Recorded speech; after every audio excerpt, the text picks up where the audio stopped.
हरे कृष्णा।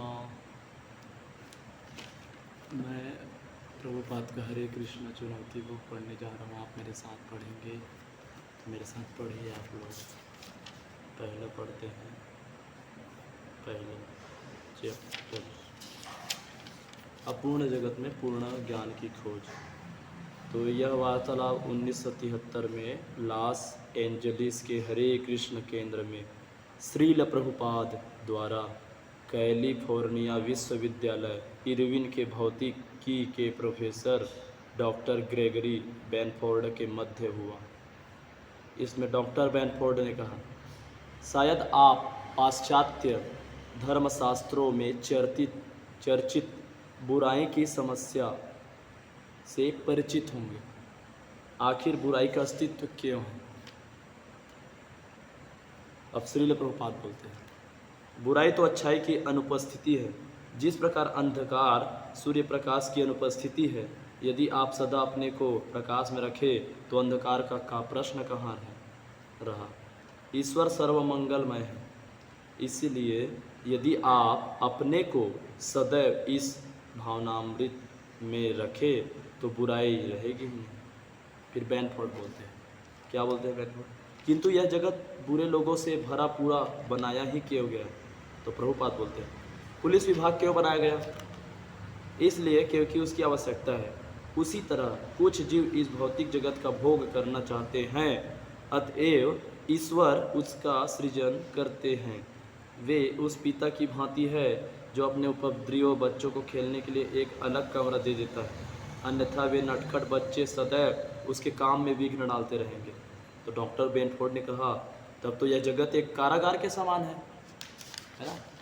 तो प्रभुपाद बोलते हैं, हाँ, यह एक कारागार है, इसलिए यहाँ कष्ट है। कारागार में आप सुख सुविधा की आशा नहीं कर सकते, क्योंकि जब तक कष्ट नहीं मिलेगा तब तक कैदियों को कोई शिक्षा नहीं मिलेगी। इसका उल्लेख भगवद गीता में किया गया। दुखालयम अशाश्वतम। दुखालयम का अर्थ है कष्ट का स्थान और अशाश्वतम का अर्थ है अस्थायी। आप समझौता करके यह नहीं कर सकते, ठीक, मैं कष्ट भोग रहा हूँ किंतु मुझे इसकी परवाह नहीं, मैं यही रहता रहूँगा। ऐसा आप नहीं कर सकते। आपको ठोकर मार कर निकाल दिया जाएगा। अब आप यह सोच रहे हैं कि मैं अमेरिकी हूँ, मैं एक महान विज्ञानी हूँ, मैं सुखी हूँ और अच्छी तनख्वाह पा रहा हूँ। यह तो ठीक है, किंतु आप उस पद पर बने नहीं रह सकते। ऐसा दिन आएगा जब आपको ठोकर मार कर निकाल दिया जाएगा और आप यह नहीं जानते कि आप अमेरिकी बनेंगे या विज्ञानी या बिल्ली या कुत्ता या देवता, आप नहीं जानते। तो डॉक्टर बैनफोर्ड बोलते हैं, मैं सोचता हूँ कि शायद मैं कुछ भी ना बनूं। तो प्रभुपाद बोलते हैं, नहीं, यह तो दूसरे प्रकार का अज्ञान है। कृष्ण भगवद गीता 2.13 में बतलाते हैं, देहिनो अस्मिन यथा देहे कौमारम यौवनम जरा तथा देहांतर प्राप्ति है। पहले आप एक बालक के शरीर में रहते हैं, फिर एक युवा पुरुष के, और भविष्य में आप एक वृद्ध मानव शरीर में रहेंगे। तो डॉक्टर बैनफोर्ड ने कहा, किंतु वृद्ध पुरुष होने पर हो सकता है कि मैं कुछ न हूँ। प्रभुपाद, नहीं नहीं, तथा देहांतर प्राप्ति, मृत्यु के बाद आप दूसरे शरीर में चले जाएंगे, इसलिए आप यह नहीं कह सकते कि मैं कुछ नहीं होऊंगा। अवश्य आप कहने को कुछ भी कह सकते हैं, लेकिन नियम इससे भिन्न है। आप नियम को जानते हो अथवा न जानते हो, इससे कोई अंतर नहीं पड़ता। नियम अपना कार्य करेगा। उदाहरणार्थ, यदि आप सोचते हैं मैं तो आग को छूऊंगा किंतु मुझे जलाएगी नहीं, यह तथ्य नहीं है, आप तो जलाएगी।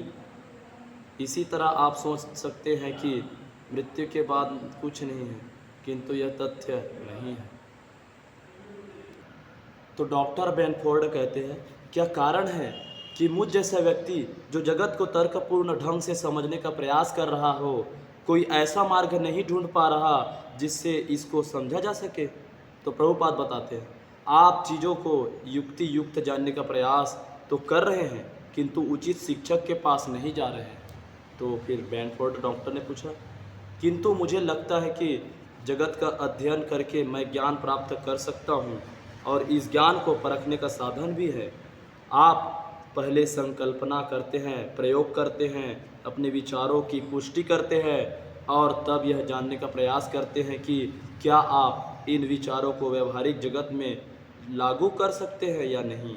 तो प्रभुपाद बोलते हैं, यह अज्ञानता का एक अन्य प्रकार है, क्योंकि आप यह नहीं जानते कि आप अपूर्ण हैं। डॉक्टर बैंडफोर्ड, मैं जानता हूँ कि मैं पूर्ण नहीं हूँ, मतलब उसको पता था।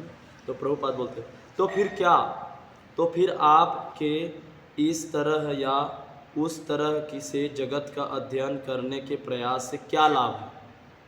यदि आप अपूर्ण हैं तो परिणाम अपूर्ण ही होगा, है ना। तो डॉक्टर बेनफोर्ड बोलते हैं, हाँ यह सच है। फिर प्रभुपाद बोले, तो फिर अपना समय क्यों बर्बाद करना चाहिए, है ना। फिर डॉक्टर बेनफोर्ड ने कहते हैं, किंतु ज्ञान प्राप्त करने का कोई साधन भी नहीं दिख रहा। तो श्रील प्रभुपाद बोलते हैं, भौतिक ज्ञान के लिए भी आपको विश्वविद्यालय जाना पड़ता है और किसी प्रोफेसर के से परामर्श लेना पड़ता है। इसी तरह जब आप आध्यात्मिक ज्ञान अर्थात पूर्ण ज्ञान सीखना चाहते हैं तो आपको किसी पूर्ण शिक्षक के पास जाना होता है, यदि तभी आपको पूर्ण ज्ञान मिल पाएगा, है ना। डॉक्टर बेनफोर्ड कहते हैं, किंतु कोई यह कैसे जाने कि शिक्षक पूर्ण है या नहीं, है ना। तो प्रभुपाद बोलते हैं, यह कठिन नहीं है। पूर्ण शिक्षक वह है जिसने किसी अन्य पूर्ण शिक्षक से शिक्षा ली हो। बेनफोर्ड डॉक्टर कहते हैं, किंतु इससे तो समस्या का हल एक कदम तक ही आगे जाता है। तो प्रभुपाद बोलते हैं, नहीं, चूंकि एक पूर्ण शिक्षक कृष्ण है जिन्हें सभी वर्गों के शिक्षक स्वीकार करते हैं। भारत में अभी भी वैदिक संस्कृति है जिसे वैदिक विद्वान पढ़ाते हैं और ये सारे वैदिक शिक्षक कृष्ण का परम शिक्षक के रूप में स्वीकार करते हैं। वे कृष्ण से ज्ञान ग्रहण करके उसी की शिक्षा देते हैं। डॉक्टर बेनफोर्ड, तो मैं यदि किसी से मिलूं तो कृष्ण को पूर्ण शिक्षक के रूप में स्वीकार करता हूँ, क्या वह पूर्ण शिक्षक होगा? श्रील प्रभुपाद, हाँ, जो भी कृष्ण के उपदेशों की शिक्षा देता है वह पूर्ण शिक्षक है। डॉक्टर बेनफोर्ड, तो क्या यहाँ के सारे भक्तगण पूर्ण शिक्षक हैं? श्रील प्रभुपाद, अवश्य, क्योंकि वे केवल कृष्ण की शिक्षाओं को ही पढ़ाते हैं। हो सकता है कि वे पूर्ण न हों, किंतु वे जो कुछ भी बोलते हैं वह सही है, क्योंकि इसकी शिक्षा कृष्ण द्वारा दी गई है। डॉक्टर बेनफोर्ड, तो क्या आप पूर्ण नहीं हैं? श्रील प्रभुपाद, नहीं, मैं पूर्ण नहीं हूँ। हम में से कोई यह दावा नहीं करता कि हम पूर्ण हैं। हम में अनेक दोष है, लेकिन चूंकि हम कृष्ण की शिक्षाओं से परे अन्य कुछ नहीं कहते, इसलिए हमारी शिक्षा पूर्ण है। हम तो यह उस डाकिये के समान हैं जो आपके लिए $1000 की मनी ऑर्डर लाता है। वह धनी व्यक्ति नहीं होता, किंतु यदि वह मनी ऑर्डर को उसी रूप में आपको देता है तो आप लाभान्वित होते हैं। वह धनी व्यक्ति नहीं होता, किंतु उसका पूर्ण व्यवहार, उसकी ईमानदारी पूर्ण है। इसी तरह हम पूर्ण नहीं हैं, हम अपूर्णताओं से तो भरे हुए हैं, किंतु हम कृष्ण की शिक्षा से परे नहीं जाते। यही हमारी विधि है, इसलिए हमारी शिक्षाएं पूर्ण हैं। हरे कृष्णा कृष्ण कृष्ण हरे हरे, हरे राम राम राम हरे हरे। जय प्रभुपाद।